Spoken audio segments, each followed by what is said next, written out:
তো বন্ধুরা এই দেখো আমার ফ্রাইড রাইস হয়ে গেছে, এইবার আমি বাড়বো। চলো, অবশ্য কিন্তু জানিও কেমন হয়েছে দেখতে।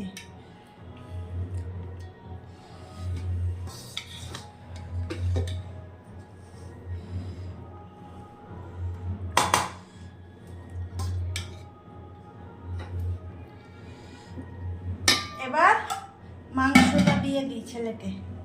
অবশ্যই কিন্তু বন্ধুরা তোমরা জানাবে কেমন হয়েছে দেখতে। এই দেখো কষা করেছি।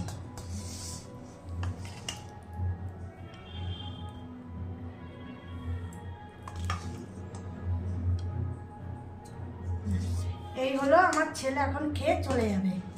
ওর বায়না অনেক দিন ধরেই। তো কমপ্লিট আমার রান্না বন্ধুরা।